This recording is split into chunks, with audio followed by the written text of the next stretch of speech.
How's it going, guys? I don't know who you are saying Facebook user for some reason. I don't know why. I know it does that for a few people. But it's been a heck of a week, but we're getting by, guys.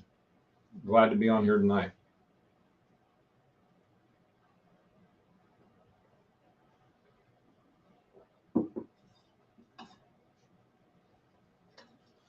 Let a few more people jump on here and we'll get her fired up so I don't take all your night.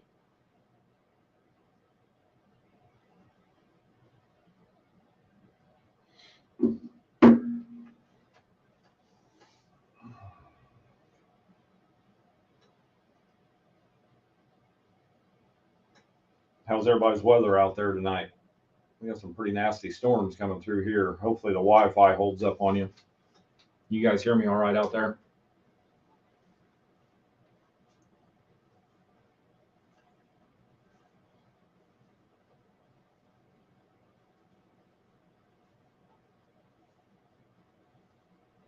Hey, Anthony, how's it going, bud?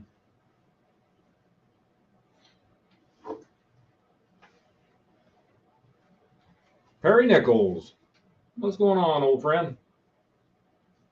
Ready to go chase some turkeys? Gregory, good to see you on here, bud. John Haydock, good evening, buddy.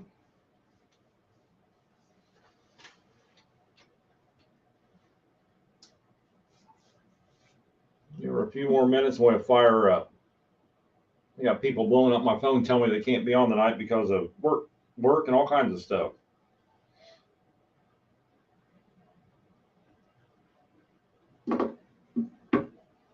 Perry's heading to Texas in 11 days. Man, that'd be a good hunt, bud. That'd be fun.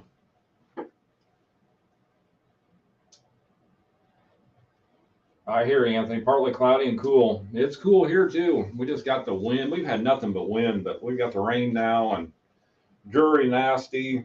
Wi-Fi is kind of slowed down. I was kind of nervous about it tonight.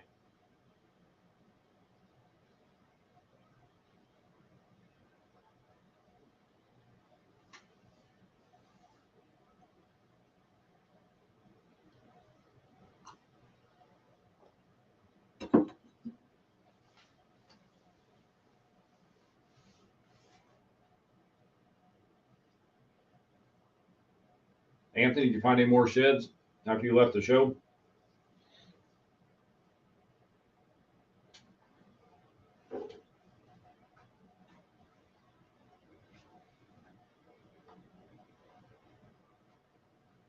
Jeff Johnson, good to see you on here, bud. I guess I'll be seeing you here in a few days. Good deal, Anthony. Found two more. That's good. I had all intentions of getting out maybe one day after I got back from Ohio, but as you already know, Dad's been in the hospital. Went in the hospital while I was at the Ohio show and been up there every day off and on, and can't figure out what's going on with him, but he seems to be getting a little better, so it looks like he might be able to come home tomorrow. So brother's going to keep an eye on him while I go to the Wisconsin show. So I thought I was going to have to cancel them out, but I thought I was going to have to cancel the night actually. But it all worked out, and he's doing a lot better. So just got back from seeing him. Danny Robinson, good to see you on here, bud.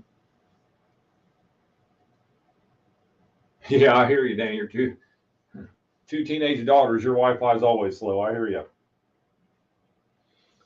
All right, well, let's just go ahead and jump on here for a little bit. Let's get going. Last week we talked a little bit about frost seeding. Tonight kind of falls right in with that. I wanted to start this before we started the Q&A on, why do you plant perennials? How do you plant them? When do you plant them? Everybody says something different.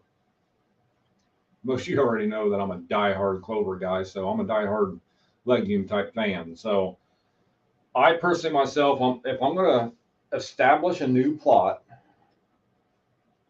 after frost seeding, if I'm not going to frost seed to try to establish one, if I want to actually tear up the soil and get one established, I always do mine the spring of the year. The reason I do mine the spring of the year, where other guys they prefer to do it in the fall, I use a lot of my clover plots, especially the trophy clover here. I use a lot of it for actually my kill plots because it holds a lot of does, gets them bucks in there through the rut. So the trophy clover, that's my best friend.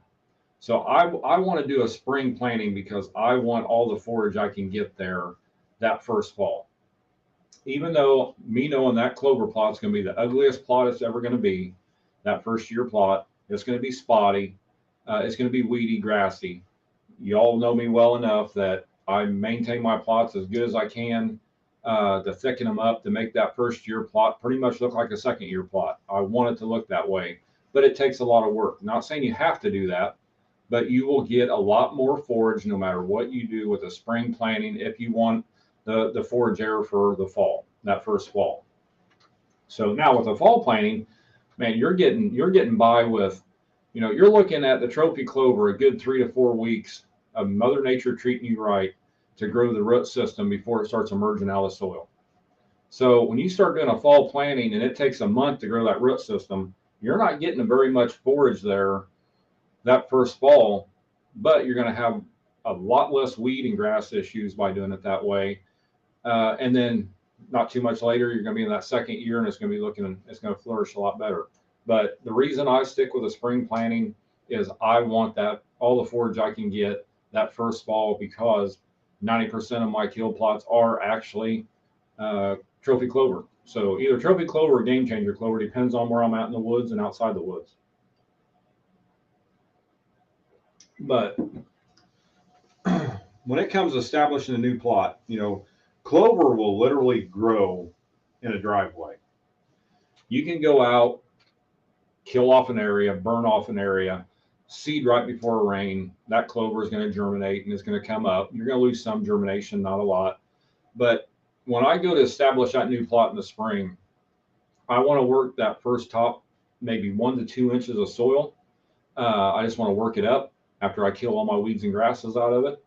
I will literally get in there. I personally, if depending on when Mother Nature allow me to do it, a lot of times it's a little later in the year. I will always have my clover planted prior to June 1st. But if I can't, because of Mother Nature, I won't plant them till August. But depending on Mother Nature, with all the moisture she gives us, the plot might be that tall of weeds and grasses. It might be that tall, might not be hardly nothing there. I normally don't go in and mow anything down prior to spraying. I'll go in there and spray them down, let them start dying off. Then I will disc them under that top 1 to 2 inches there and just let that work in for organic matter. So that's going to help build your soil. It's going to help with retaining water. It's going to hold water for you, give something for that moisture to hold on to.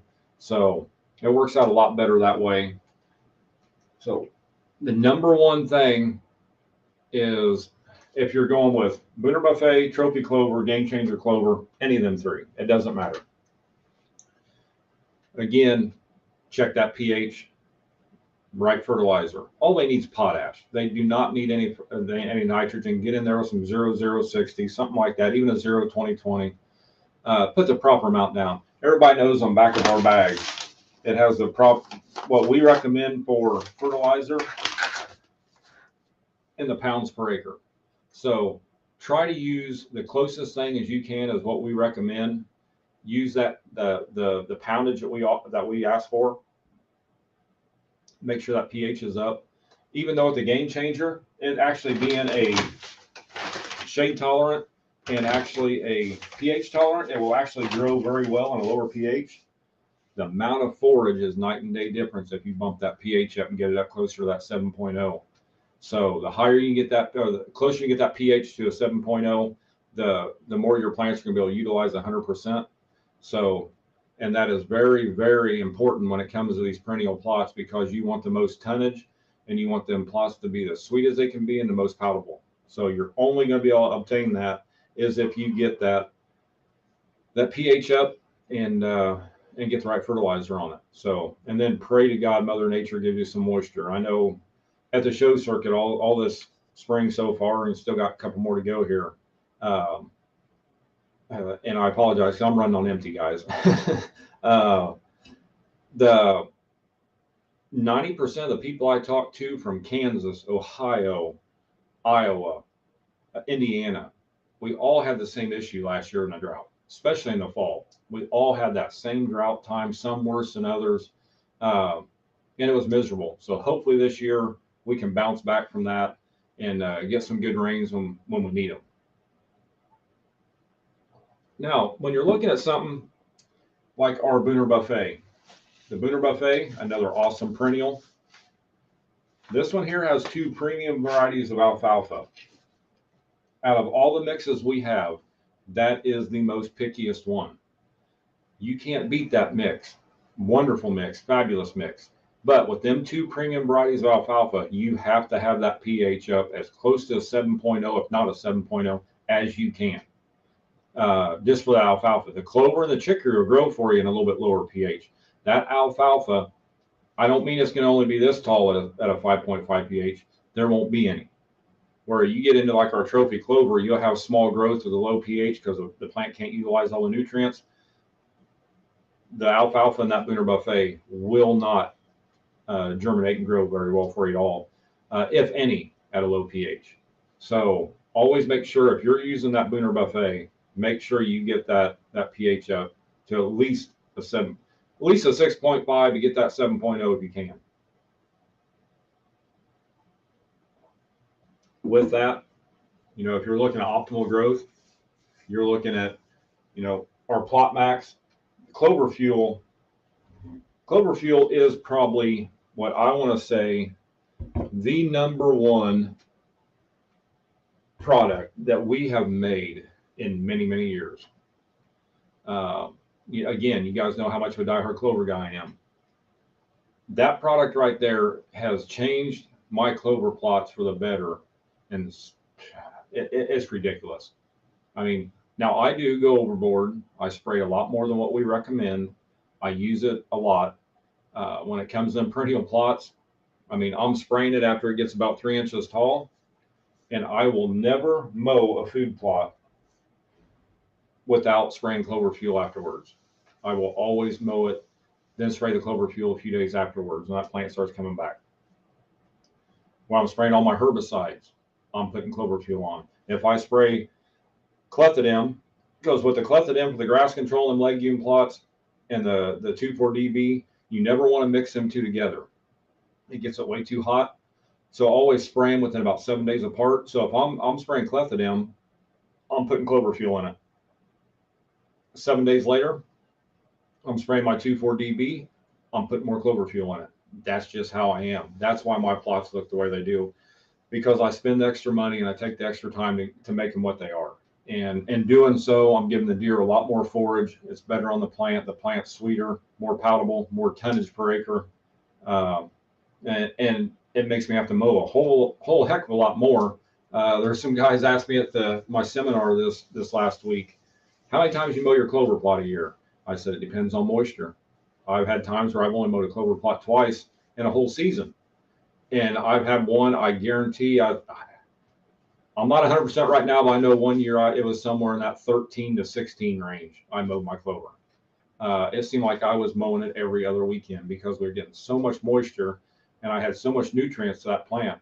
They were just growing like wildfire. And it was it was good. That's the way I want to see it. That's why I want all my plots to look. And we'll get into the same stuff later on when it comes to the annual stuff on your honey holes, because we get a lot of people asking about that. As they think the deer don't like it. It's just the plant's not turning sweet enough, but that's for another day. We'll work on that. But clover's the same way.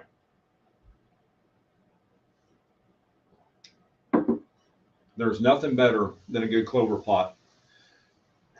I had a good talk with a gentleman in Missouri yesterday on the phone, and we're discussing clover.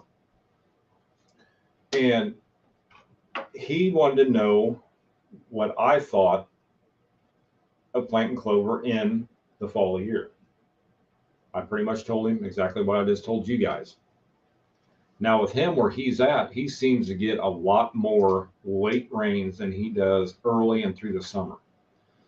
So if that's the case, you can plant that clover in the spring, and long as it germinates, that root system grows, it starts to merge out of the ground. If you get a dry spell and it just lays over dead because you have a dry spell for 3 months, that plant will come back. he was under the impression that if the not having any moisture killed it, it would never come back.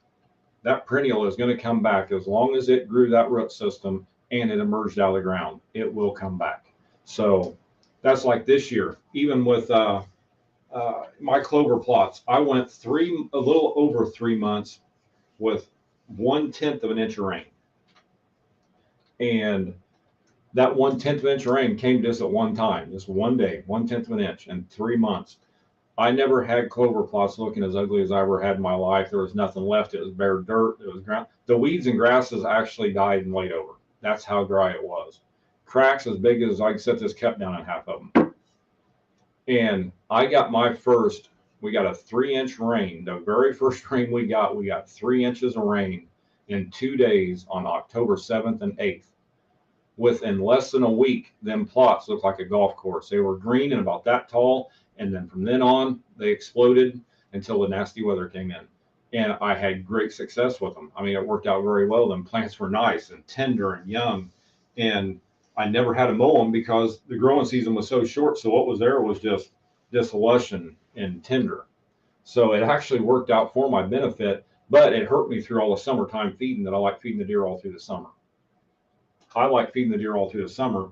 Number one, especially with the chicory that's mixed in with the trophy clover and the Booner Buffet, that chicory is the only plant that has minerals in it. So like you're in Illinois, like me with being here in Illinois, I cannot use minerals, supplemental feed, baiting, nothing. So I need something that has minerals in it to give these deer when they need them the most. That's why I like having that chicory out there on a spring planting through the summer. I want them to be able to eat that chicory when they need the minerals and vitamins they need. That's the plant they're going to get it from. This last summer, I did not have that. For the fawns, the does lactating, the bucks growing their antlers, I didn't have it out there because it literally laid everything to the ground because of the 3-month drought. And no, I'm not spraying my plots with water. Again, we talk about this a lot. Unless I can put 30,000 gallons on an acre at one time to equal that 1 inch of rain, I'll never do it. So you actually hurt your plot than you will help it. So going out with a little 500-gallon tank or a 200-gallon tank and pull it behind your 4-wheeler and spraying it out of your spray tank, you're not doing anything except tracking up your plot. The plant cannot get the proper amount of moisture it needs, and I hate to say it, but you're wasting your time. If you get in a drought situation like that, or even a germination situation, you need a good 1 inch of rain per acre, and that's about 34,000 gallons of water. And that's just about uncalled for and hard for anybody to do unless you can pull a tanker up next to your plot.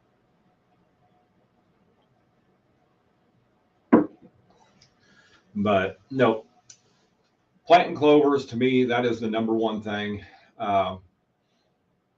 There is a TV personality out there that this gentleman from Missouri asked me about, that I know personally, know very well.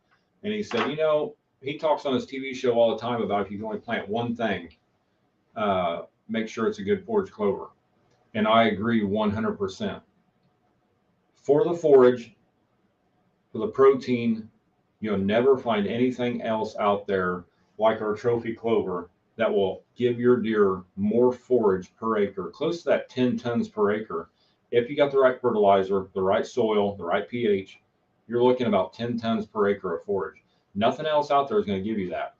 But that's fine for just planting if you only had an area to plant one plot. But if you're actually wanting to build deer and you're wanting to fatten deer up after the rut, you need more than just that clover. So don't go out there and just put all your property in clover if you have enough to put some in some high energy food sources like the honey hole, the slam dunk, grade 8, even the no sweat backwoods, southern greens. They need that high energy in the fall to build that fat back on their body. So if you only have one spot to plant and it's a smaller plot and you're like, what can I plant in there? Plant clover if you can only have one thing. But if you have the room to have multiple, plant an energy food source too. Do not mix them together. Always make sure if it's the same plot, split the plot in the center or however you want to do it, 2/3, whatever, and plant them separate. because 90% of the time, if you take a mix like honey hole and you plant it with the trophy clover, that honey hole is going to get so big, shade out, and it just never let that clover grow like it should. And a lot of times you'll kill it. So it's always best if you can have the best of both worlds, plant them separate. If you're looking to really want to plant something with clover, especially let's say a fall planting, go with your cereal rye, your oats. A lot of people talk about our lights out back there. The bad thing about the lights out is a very high percentage of turnips in it. So you have a very good chance of killing that clover. The fall, winter, spring that we have, which is our cereal rye blend, in the fall of the year, if you plant them together, you have a good chance because there's a good amount of radish in that mix. So if I'm planting a clover plot in the fall, a perennial plot, if I'm planting that in the fall of the year and I want to incorporate something into it, I would either go, well, number one, I want to go with cereal rye. That's just my baby. I'll put cereal rye right with it, just straight cereal rye like we got it by the 1 pound packs. If I was going to put fall, winter, spring in with it, I'm actually going to cut that ratio of that seed way down. So if I'm out there and I'm going to do an acre plot, I'm going to do 3/4 of an acre with clover, and then I'm going to do a 1/4 acre of the fall, winter, spring, and I'm going to spread it as thin as I can spread it over that whole plot, just because I don't want to get it too thick and let all that smother them clovers out. So, but for me personally, I'm using straight cereal rye. You can use winter wheat, you can use forage oats, but I'm a cereal rye guy.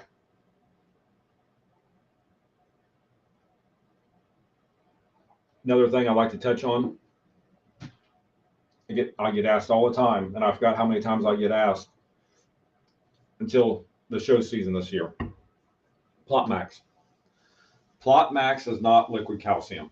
Plot Max is not a pH enhancer. It states on there that it will raise your pH. We put it on there because that is exactly right. It will raise it a very little bit. It will spike it a little bit because of the humic acid, but it's very short-lived. So that is not a product made for raising your pH. That is a product made for conditioning your soil, allowing the nutrients to get to the root system of the plants easier, all around. So don't mistake it for actually a liquid calcium. We do put that on there just because that's the truth. It does spike it a little bit, but I'm here to tell you it is very short-lived, and it is not a pH enhancer. So you're looking for a pH enhancer, the only thing I'll use is pelleted lime and ag lime. I'm a pelleted lime guy. Now, if I had an area that I could get a big 8 or something like that in there and help me out, yeah, I'm going to put the ag lime on so it'll last longer. But I just use pellet all my life.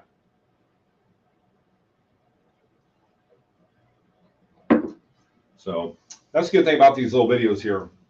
That's what we're here for, really. I'm wanting to educate people on how different products work.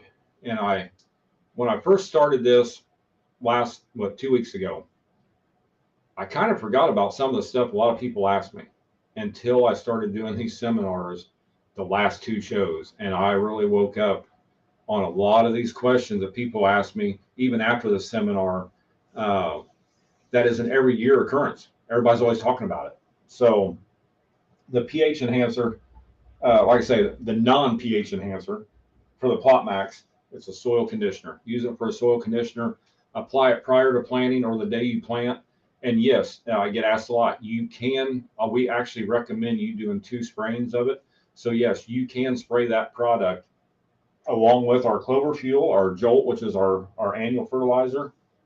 You can mix them together and spray it after the plant emerges out of the ground. So you're looking about 3 inches tall. Spray it again. It will not hurt the plant. It's made to help that soil.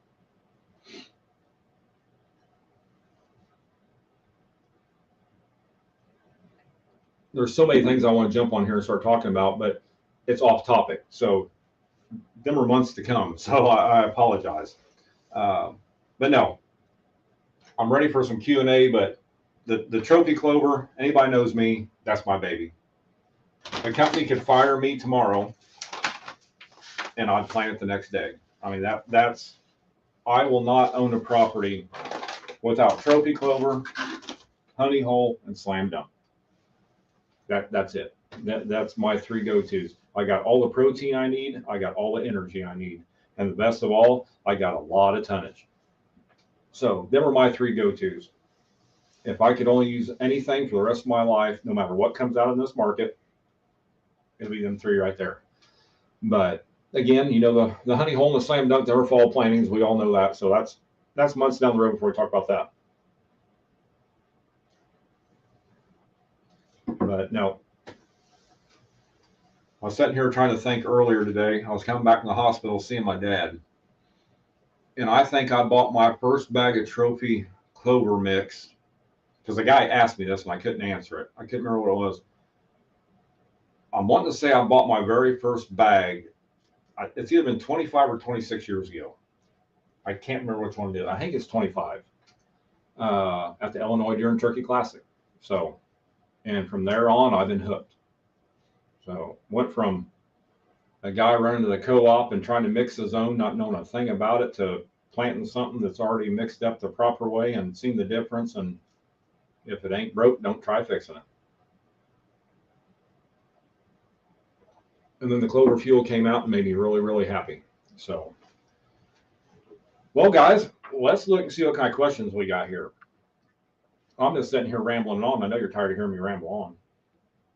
So I'd rather help you guys out instead of me just ramble.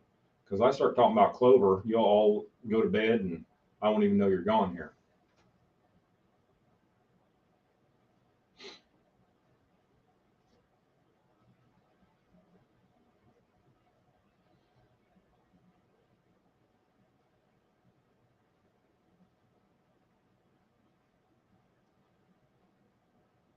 Man, Perry, it's 40 degrees in Black River Falls. It's warmer there than it is here in Illinois.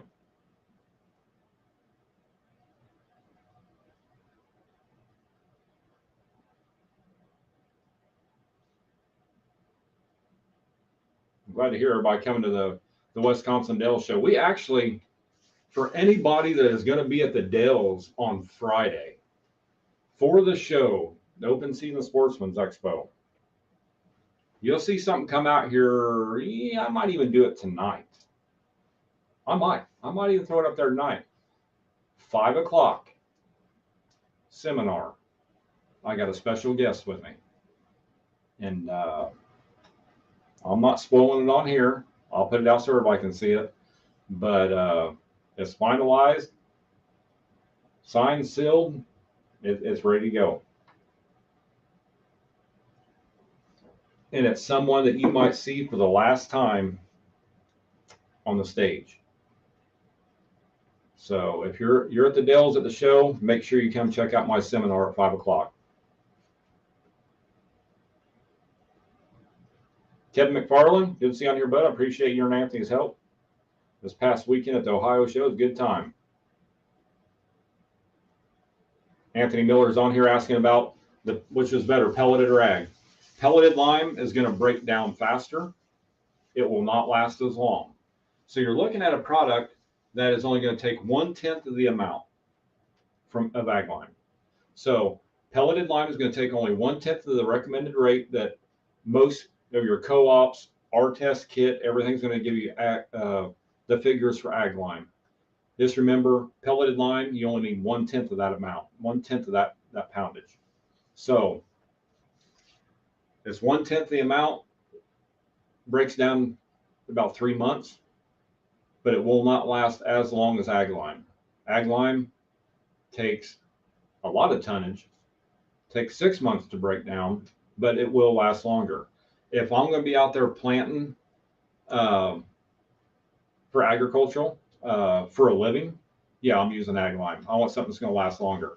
But when you're looking at products that we plant, the pelleted lime, and when I mean it breaks down, I mean it doesn't last as long. Not meaning it goes away that same year. It's years down the road, depending on what you plant.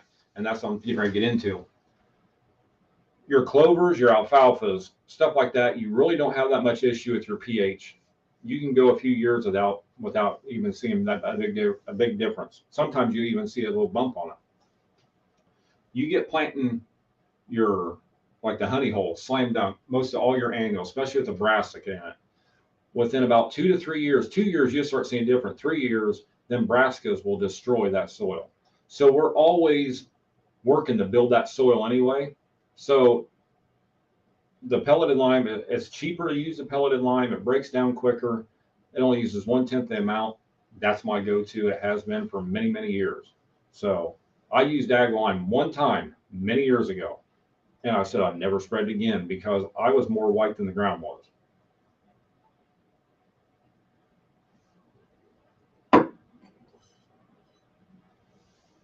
Richard's on here talking about he just planted some trophy clover a couple weeks ago with some cereal rye.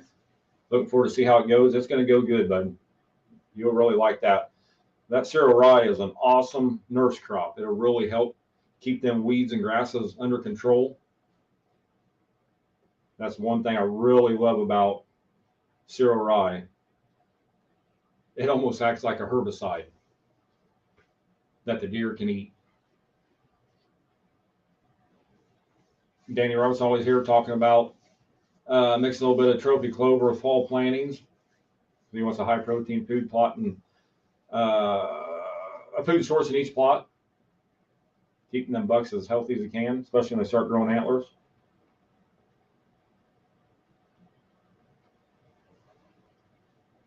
And I apologize, I don't know who you are. It's just telling me a Facebook user, but said planted clover last spring. Deer were in it a little in September. pH is good. Fertilizer and soil test. It'll take a while on your experience for deer to really take to it. Truthfully, no.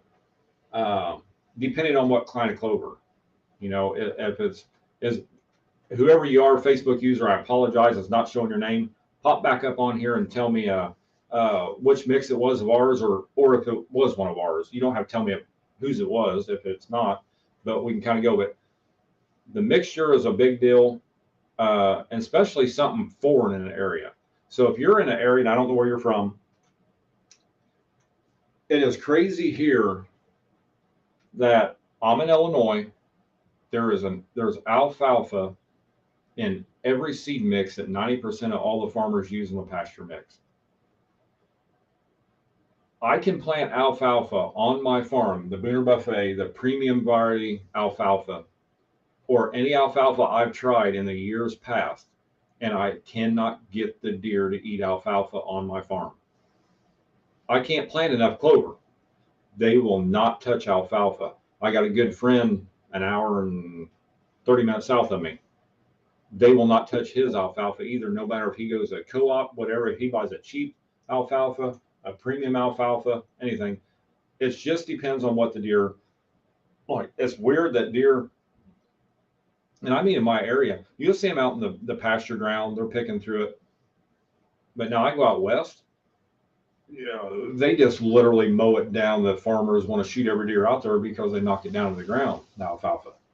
So it really just depends on something foreign or not. Here, the alfalfa is not foreign for me, but they're very picky and won't eat it.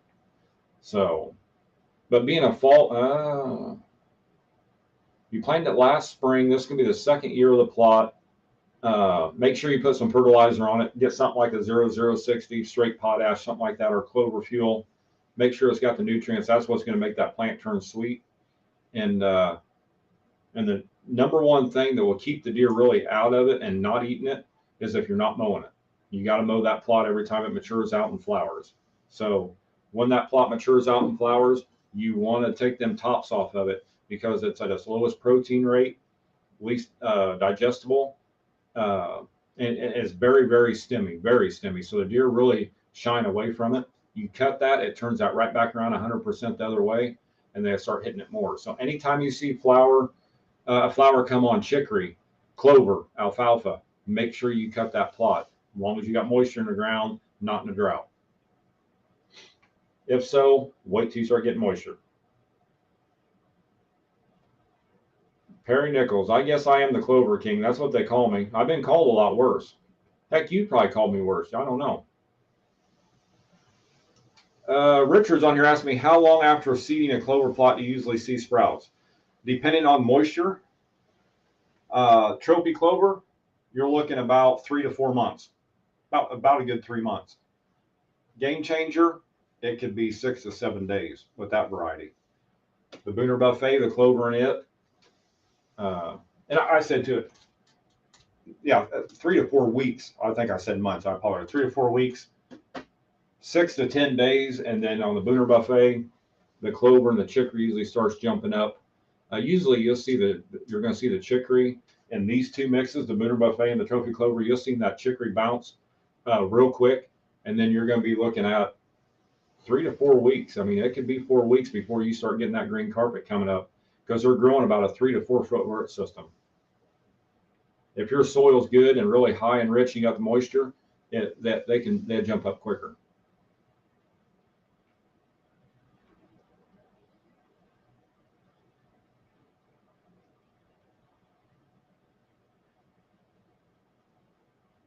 Again, another one called Facebook user talking about customer asked about how much extra seed when you're frost seeding should you put down when you're trying to build a plot, especially a clover plot. And you told him 25%. That is pretty much my going rate. I will usually go 25, depending on the area, but usually I'm staying right at that 25 to 35% more than recommended on a frost seeding to build and establish a plot. Now, if I'm just frost seeding over an established plot, you're looking about, I'm looking probably no more than 35% of the size of the plot is all I'm putting down. So it's going to vary too on how bad it is, how thin it is. If something got in there and tore it up, I get into guys down in Florida always talk to me. They don't know how much to use when they call it overseeding because of the frost. But I had to learn it. They get in there, they get the hogs get in there rooting up, roots and all, and they literally lose parts of their plot. So a lot different, but just a normal old clover plot out there and the deer just eating through it, eating it to the ground. Keep an eye on it, see how thick it is, how thin it is, and you can kind of judge it by there.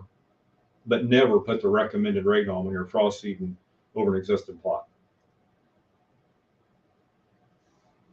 Always go light, less than half. That is what I have done for years, and I've done it all, and I've overseeded a plot too much by frost seeding into an existing plot. And you can tell it real quick about June. John Haydock, good friend, man. I'm glad to see you on here, John. Got a lot of snow. Want to know when to plant in central Wisconsin.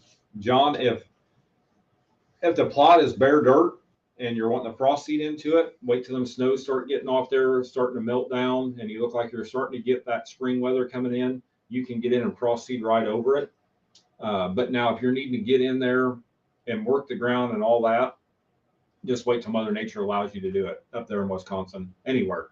That seed will not germinate till it hits about 50 to 55 degrees, depending on the variety of clover. So you can actually, if Mother Nature would allow you to work the ground right now and you planted it and the ground temp's cold and you got a snow on top of it and it stayed there for 3 weeks, 4 weeks, a month, it wouldn't hurt that clover one bit. It actually help it. It's not going to hurt it. That it won't rot. It won't go dormant. I mean, it won't rot. It won't mold. It just lay there dormant. So you can actually, if you're needing to work the ground, as long as Mother Nature allow you to get in there and work that ground, you can plant it with a cold ground temp, but it will not germinate till that ground temp hits about 50, 55 degrees.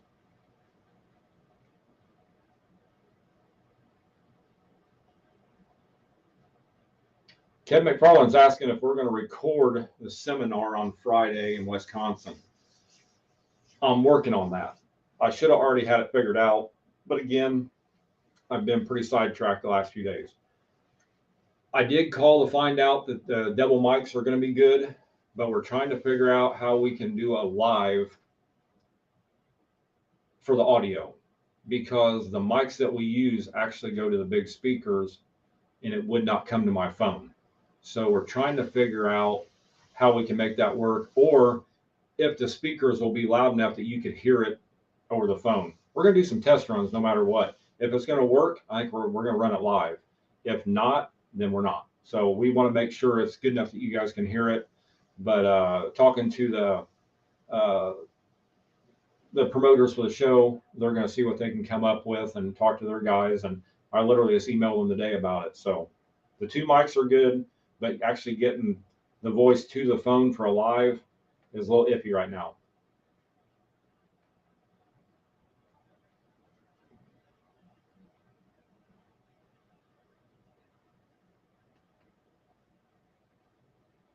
Guess what? I hear the lowest planting clover in the fall with fall, winter, spring. The old fall, winter, spring did not have radish in it. The new fall, winter, spring now does. He was saying it didn't have radish in the fall, winter, spring.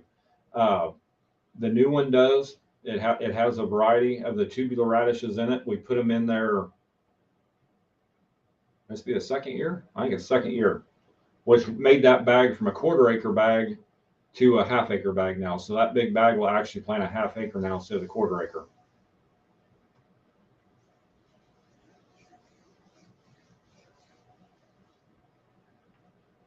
Ladino red, very, very good for the deer. They love them, nice and sweet. Kevin's asking what makes the Game Changer clover different from the trophy clover. Game Changer clover is actually a shade tolerant clover. It's a minimum till. You hear a lot of people talk about no till. We call it minimum till. It grow very well in a shaded area. It grow very well in a poor soil, low pH area. Good back roads, logging roads, 4-wheeler trails, log landings, any little thing like that that gets, it needs a good 3 hours of sun on it. The more sun it gets, the higher you bump that pH up closer to 7.0, the more forage you're going to get, but works very well. The trophy clover, it needs a very good sun and a very good soil. So you're looking at a variety of clovers and a variety of chicory that really needs that 6.5 to 7.0 pH. And you're looking at 5 to 6 hours of sun a day minimum. So if you can give them plants that trophy clover, it's the Mac Daddy. That Game Changer clover, you can actually just get in there with a steel rake your out of spot, leaf blow it off with a leaf blower, whatever, and hand broadcast it right prior to a rain, and it's amazing what it'll do. See what I'm missing here, guys? Anybody else out there got some more questions here they like to ask?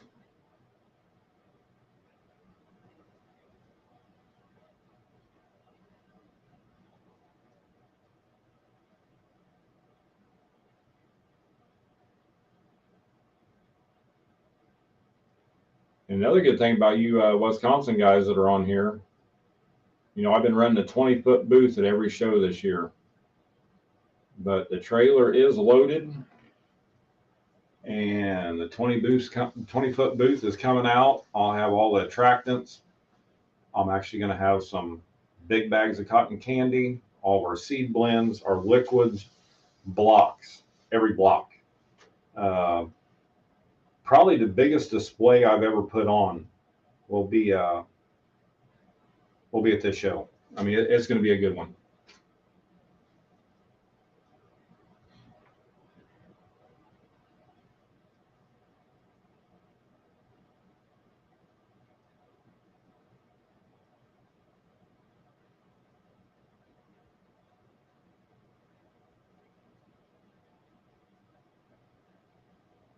All right, guys. Oh, there we go. Here we go. Hold on.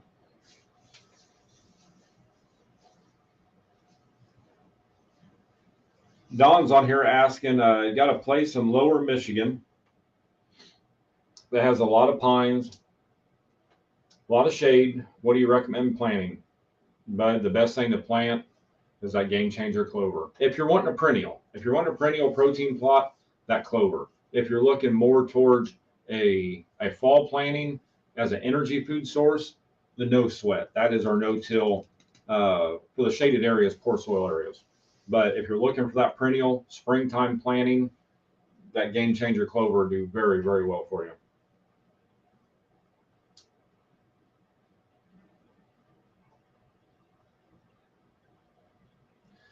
Jeff's on here asking about spraying herbicides. Pretty much what he's asking is how long do you wait in between?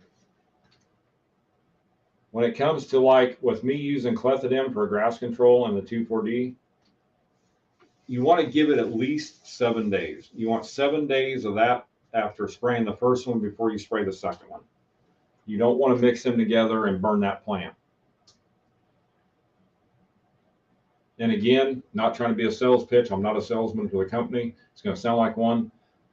Spraying that herbicide, if you want to help it out a lot more, like with the clover fuel here, or the jolt. The jolt is going to be a good one for your annuals. The clover fuel is one for your perennial plots, your legume plants. That's one that you could actually mix right in with that clethodim or that 2,4-DB and spray all at one time. So separate though, clethodim with some clover fuel, and then 2,4-DB with some clover fuel 7 days apart. That'll help. What that actually does, it takes the stress off that clover. Even though it's a select herbicide and it will not kill it, it will stun it for a week or so. You might see a little wilt or so on the leaves and stuff like that using them herbicides, but it will bounce back. You put a foliar fertilizer on it, like that 0028, you'll see a big difference in them leaves staying green and not wilting as bad and really bouncing back.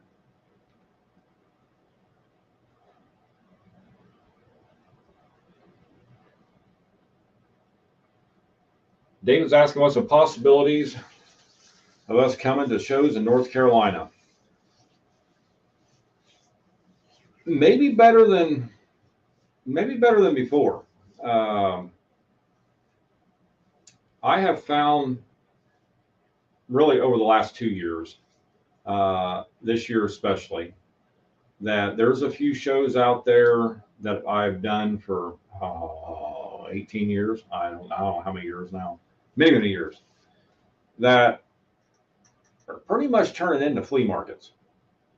Now, if I want to go to a flea market, I'll go to a flea market. If I want to go to a hunting show, I want to go to a hunting show, even as a consumer.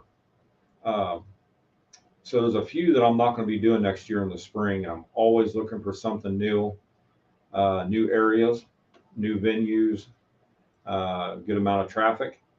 So any of you out there hear anything like that? I know I keep my eyes open for all of them, but you hear something, you know, of a show that's very, very well, and you think would be a good fit, and it's at the right time of year. That's the negative thing about us. A lot of these good shows are later in the year where people's already planted. So it's us wanting to go there as in to make sales. It's very hard to sell something to somebody that they just got done planting. So usually I'm only running the show circuit until the middle to end of April, and then I am done and off the road. This year I am going to Nashville, Tennessee. I think it's the end of July or 1st of August, and then I have another Illinois show. So whichever one it is, a flip-flop them around, whatever. There's 2 shows 2 weeks in a row there. The Illinois show, I do it for a good friend of mine. It's his show. He puts it on. I just like supporting the cause, and it's only 35 minutes from my house, so I can come home every night. The Nashville show, even being in August, 1st of August, they're still planting down there. They're going to be planting for another month or so later. And the ones that come up from the south to the show will be planting even longer than that. So I am doing that show to see what kind of kick it around, see how it goes. It might be something that blows me away. We might not get any traction at all. You just don't know, but we're going to try it. So I will be in Nashville in August.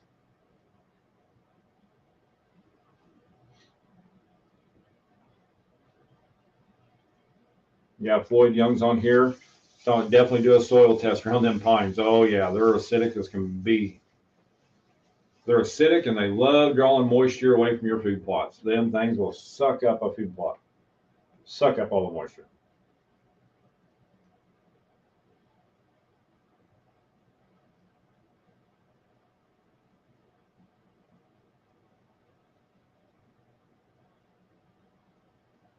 Floyd's asking if you're planting on a fall plot, but want to plant something during the spring to get it established, what would you highly recommend? I do it every year. And this is, again, here's where my clovers come in. I do a rotation on food plots. So I will run my brassica plots, which is like my honey hole, my slam dunk, stuff like that, grade 8. I will run them 3 years, and then I will rotate them with clover. The reason I do that is because in 3 years they will destroy that soil. So I will start building my soil. I'll plant clover, which is actually going to be a soil builder. It's going to pull the nitrogen in from the atmosphere, stick it into the ground, uh, and help build that soil back up that them annuals just destroyed it in 3 years. I'll run that clover there for 3 years. Then my clover plots, they're turned under and they're running on annuals.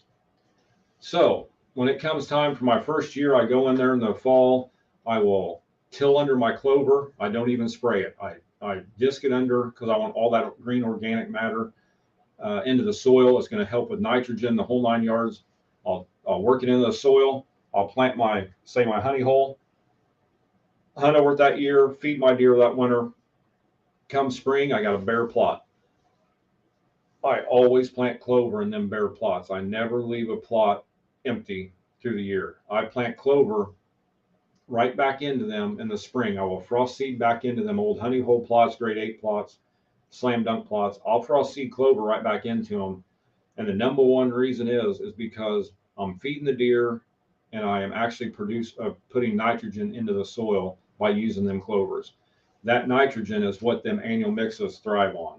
So I'm feeding the deer and feeding the soil at the same time. And when I plant that honey hole in there, the extra stored nitrogen that clover actually put into that soil is going to give that annual a kickstart, and it's going to grow like crazy. So it's just a win-win. There's just little tricks of the trade everywhere on how you can do things.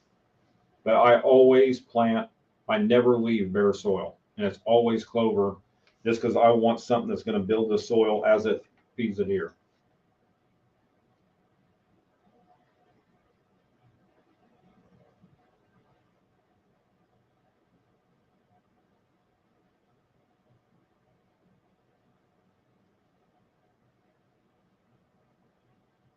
David Dixie Deer Classic. I've been to that show a few times personally to walk it. That's a good one. And if I'm not remembering, I can't remember what show I have that's the same weekend. I keep wanting to say Iowa. I could be wrong. It's one of the shows I have that I've done for years is the same weekend as that.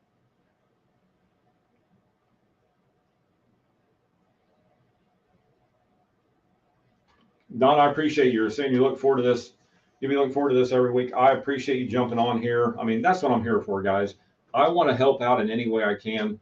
I know I always start out with something to talk about. I start out, but if you ever have questions, stop me from when I'm talking and say, hey, I got a question. I can only be on here for a few minutes. Can you help me with this? This is what I'm on here for.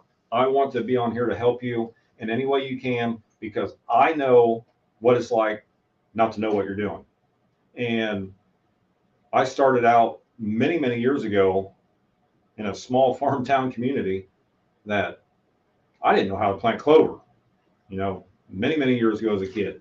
So if I can teach anybody anything that I've learned over the years, that's what I'm on here for. So I'm not here to sell any of our products. I'm here to tell you how they work, the best way to use them, and the proper way to use them. That's what I'm in here for.